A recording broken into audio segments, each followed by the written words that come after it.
Es uno de los reclamos centrales del feminismo y está basado en datos distorsionados repetidos hasta el hartazgo. Las cifras oficiales dicen que hay un 27,23% de brecha salarial de género en la Argentina y muchos la interpretan como desigual paga por el mismo trabajo. Pero no es así. Las cifras de otros países son más o menos parecidas y no hay país del mundo en donde no haya brecha salarial, incluso en los que tienen más igualdad de género. Voy a resumir en este video un artículo académico que escribí sobre el tema y cuyo link pueden encontrar aquí abajo. No pretendo tratar de estúpido a nadie en este video, el título que le puse tiene que ver con aquella frase "es la economía estúpido", que trataba de llamar la atención sobre la economía, mientras que acá vamos a tratar de saber cuáles son las verdaderas causas de la brecha salarial de género. Una de las instituciones responsables de echar a rodar la mentira de que la brecha salarial debe ser leída como un signo de sexismo es ONU Mujeres, y voy a citar exactamente lo que dicen en uno de sus informes. En referencia a la brecha salarial, abro comillas, el trabajo de las mujeres se infravalora, cierro comillas, y las mujeres ganan 77 céntimos por cada dólar que ganan los hombres, dicen, lo cual implica que están siendo, abro comillas, robadas, cierro comillas. Es un informe de ONU del 2019. También el sitio argentino Economía Feminista sostiene: las mujeres tenemos que trabajar 1 año y 3 meses para obtener lo mismo que ellos en un solo año. Todo esto es falso, una montaña de papers las desmiente.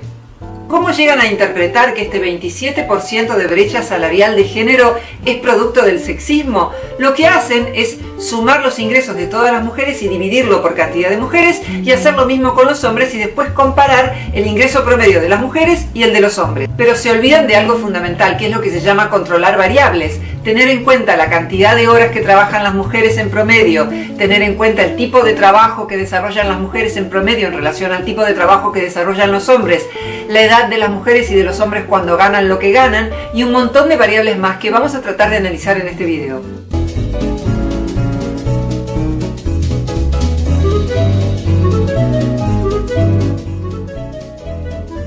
No lo digo yo, lo dice el Ministerio de Trabajo de la República Argentina. Las mujeres en promedio ocupan menos horas en el mercado laboral. Cito el informe del Ministerio de Trabajo de la Argentina del 2017 que dice, abro comillas, casi toda la brecha de ingresos se debe a diferencias de horas de trabajo más que a diferencias de ingresos salariales, cierro comillas. Es así en todo el mundo. La Organización Mundial del Trabajo da cuenta de que por semana los varones en promedio trabajan 41 horas y las mujeres 36. En la Argentina, los hombres trabajan en promedio 43,4 horas por semana y las mujeres 32,3 horas por semana. En España, el 72% de quienes hacen trabajo part-time, trabajo parcial, son mujeres. En Estados Unidos, los hombres trabajan un promedio de 8 horas por día y las mujeres un promedio de 7 horas por día. Bueno, basta, que se van a dormir con tantas cifras. El hecho de que las mujeres trabajen en promedio menos horas fuera de casa debe ser complementado con el hecho de que trabajan el doble de horas que los hombres en tareas domésticas. Estas son cifras oficiales de la Argentina, en promedio 6 horas por día las mujeres y 3 horas por día los varones. Si juntamos ambas cifras, vemos que las mujeres trabajan en promedio 11 horas más por semana. Algo interesante es que el informe del Ministerio del Trabajo está desglosado en deciles. El decil 1 es el de los más pobres, el decil 10 es el de los más ricos y los intermedios van desde los más pobres a los más ricos. Y lo que vemos es que el decil 1 de los más pobres hasta el 8 hay muy poca diferencia entre lo que ganan hombres y mujeres y que la verdadera diferencia se da en el decil número 10. Allí donde están los más ricos es donde hay un 10% de diferencia entre lo que ganan los hombres y lo que ganan las mujeres, siempre en promedio. En el decil número 9 ganan más las mujeres, pero en el decil de los más ricos el 20% de todos los ingresos nacionales los cobran los varones y el 10% de todos los ingresos nacionales los cobran las mujeres. Es decir, que estamos hablando de un grupo muy particular que es el de los económicamente más aventajados. No es que no haya brecha en los otros niveles, en los otros deciles, pero es sustantivamente más grande en el decil número 10. Otra cosa interesante es que en todos los deciles las mujeres cobran más en promedio por subsidios, jubilaciones y pensiones. Esto teniendo en cuenta que en la Argentina las mujeres nos jubilamos en promedio 5 años antes, mientras que los varones mueren 7 años antes también, según la Organización Mundial de la Salud. Hay muchas más trabajadoras mujeres que varones hasta el sexto decil, que es donde se equiparan. En el decil de los más pobres hay el doble de trabajadoras mujeres que de trabajadores varones. Hipótesis para explicarlo: porque hay mucha cantidad de trabajadoras domésticas, mujeres que trabajan limpiando casas ajenas, o porque a los varones pobres les cuesta más trabajo conseguir un empleo y la mayoría sobreviven con changas, con empleos parciales. En el decil número 6 se equipara la cantidad de hombres y mujeres trabajadores, y en los deciles de los económicamente más aventajados, que son desde el 7 hasta el 10, hay más trabajadores hombres que mujeres.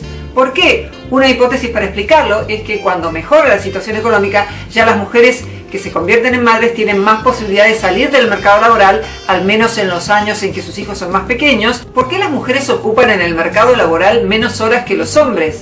A ver, ¿qué diferencia las mujeres de los hombres?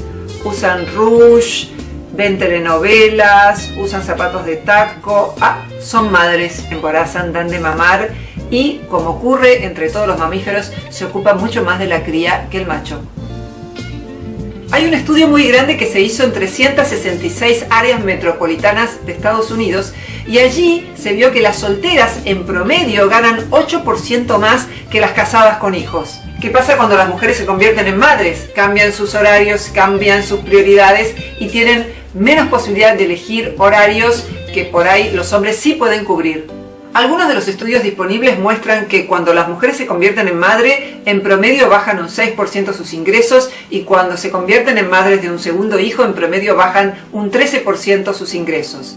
Ahora, lo que tenemos que preguntarnos es si reciben ingresos de parte de su pareja, en el caso de que convivan con el padre de sus hijos. Y eso, en general, no lo controla casi ningún estudio sobre brecha salarial. ¿Qué pasa cuando la mujer retorna al trabajo luego de ser madre? En algunos estudios lo que se ve es que ganan un poco menos en promedio y que les cuesta más ascender, y en otros estudios lo que se ve es que al principio ganan menos y después enseguida se equiparan con las que no han salido del mercado laboral. En otro estudio lo que se muestra es que cuando se equiparan las responsabilidades familiares entre hombres y mujeres, desaparece por completo la brecha salarial. Hay un estudio muy interesante que se hizo en el metro de Boston, donde se vio que hombres y mujeres obviamente cobran lo mismo cuando trabajan la misma cantidad de horas, pero que las mujeres tenían menos disponibilidad horaria y podían elegir rutas menos complejas, y los hombres podían hacerse cargo incluso de más horas extra que las mujeres. ¿Por qué? Básicamente porque cuando las mujeres se convierten en madres tienen menos flexibilidad para los horarios, para los turnos nocturnos y también para asumir rutas que pueden tener algunas dificultades. Otro estudio que se hizo en el Reino Unido con 13 millones de mujeres mostró que las mujeres en promedio se sienten más felices trabajando menos horas por día. Hasta aquí las diferencias que centralmente tienen que ver con cantidad de horas trabajadas asociadas a la maternidad. Vamos a ver ahora otra de las presuntas causas de la brecha salarial, que es el tipo de trabajo que eligen preponderantemente hombres y mujeres. Los hombres tienden a concentrarse en sectores como la construcción, la minería, las manufacturas, el transporte y el agro, donde los riesgos de accidentes y exposición a tóxicos tienen más protagonismo. Y según la Superintendencia de Riesgos de Trabajo de Argentina, las mujeres están sobrerepresentadas en una serie limitada de sectores y ocupaciones. Ellas tienden a concentrarse en el sector servicios, fundamentalmente en sanidad y educación, donde el trabajo en muchos casos representa una prolongación de las tareas hogareñas tradicionalmente vinculadas con las mujeres, que son cuidado de personas, socialización de los menores, confección de prendas de vestir, provisión de alimentos y tareas domésticas. Un par de años atrás, en EasyJet, una aerolínea barata, hubo una denuncia de desigual paga por el mismo trabajo, porque hicieron una encuesta y vieron que en promedio los varones ganaban más.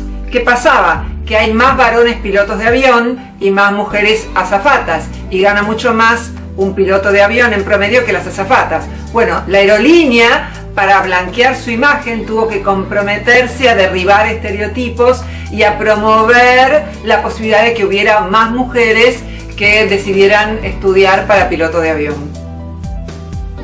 Otro caso asociado a la brecha salarial estuvo vinculado con el fútbol, porque en el fútbol de primera división los varones recaudan muchísimo más dinero que en el fútbol femenino. Entonces el tema filosófico por dirimir ahí es si se paga en función de lo que se recauda, que es lo que arguyó la FIFA, o se paga en función del esfuerzo. También hay cierta evidencia de que los gays en promedio ganan menos y las lesbianas en promedio ganan más, pero lo atribuyen fundamentalmente al tipo de trabajo que eligen. No sé si los sorprende esta cifra, pero los casados ganan más que los solteros. ¿Qué significa? ¿Que como por arte de magia cuando los hombres se casan de pronto empiezan a ganar más? No. Más bien hay evidencia de que las mujeres tienden a preferir a los varones con estatus y recursos económicos. En Estados Unidos, solo el 20% de las mujeres blancas casadas son el único sostén económico de las familias y el 51% de las solteras. Es 9 veces más común que un hombre gane todo el dinero que se aporta a la casa que lo gane una mujer. Acá hay una brecha de la que nadie habla, que es la brecha entre mujeres casadas y mujeres solteras. Cuando compararon en un estudio el patrimonio de las solteras y las casadas, las que tenían un patrimonio menor eran las solteras. Después venían las casadas y en el medio estaban las viudas y las divorciadas. El último censo de la Universidad de Buenos Aires, que se realizó en el 2011, da cuenta de que los varones docentes aportan más dinero a la casa que las mujeres docentes. El 60% de los hombres docentes de la Universidad de Buenos Aires sostuvieron que aportan la mitad o más de los ingresos del hogar. Entre los profesores, 40,6% de los varones y 29,3% de las mujeres aporta entre el 75 y 100% de los ingresos del hogar. Otro de los factores de los que hay cierta evidencia que puede influir en la brecha salarial es que las mujeres en promedio parecen ser peores negociando sueldos. Hubo un caso muy publicitado en la prensa de una actriz que ganó un Oscar, Jennifer Lawrence, que acusó a los productores del film en el que había participado de cobrar menos que su coprotagonista. Pero después, cuando examinaron más en detalle cómo había sido la negociación, ella dijo que no pidió más para no caer antipática. En un estudio que hizo el economista Martín Tetaz, cuando se les preguntó a las mujeres cuánto querían ganar y cuando se les preguntó a los hombres lo mismo, las mujeres en promedio pretendían ganar 7,8% menos. Una pregunta que podemos formularnos es si las mujeres están contentas con trabajar part-time. Hay cierta evidencia en algunos trabajos de que se sienten más felices, como decíamos, si trabajan menos horas, pero también hay cierta evidencia de que prefieren tener una vida con roles más distribuidos. El trabajo, la familia, ver a las amigas, los hobbies, mientras que en promedio los varones tienden a concentrar sus energías más en el trabajo y se sienten más cómodos así además. Lo cierto es que más allá de lo que les guste, las que pueden darse el lujo de trabajar menos horas son las que están en posiciones económicas más acomodadas. Es evidente que hay muchas mujeres que tienen hijos y que aportan el conjunto de los ingresos al hogar. Esto no se puede negar, aun cuando reciban ayudas estatales, y seguramente para ellas es mucho más arduo que para el resto de las mujeres. Pero si vamos a hablar de brecha salarial, también tenemos que tener en cuenta si hay transferencia de recursos por parte de los varones hacia las mujeres. También tenemos que evaluar si no se trata de una consensuada división del trabajo. Cuando tienen hijos, el varón trabaja más horas en general fuera de casa y la mujer trabaja más horas dentro de casa, y ambos pueden estar conformes o no con esa situación, pero puede haber muchos que lo entienden como un acuerdo consensuado e incluso satisfactorio para ambos. En la mayoría de los países occidentales está prohibido cobrar distinto. Por tanto, si se cobrara distinto por el mismo trabajo, es muy extraño que no haya surgido una suerte de Me Too en donde las mujeres denuncian en las redes que cobran menos por la misma tarea. No vamos a descartar la posibilidad de que esto no se sepa, pero resulta bastante raro que esto no haya ocurrido, porque es inconstitucional que las mujeres ganen menos que los varones por el mismo trabajo.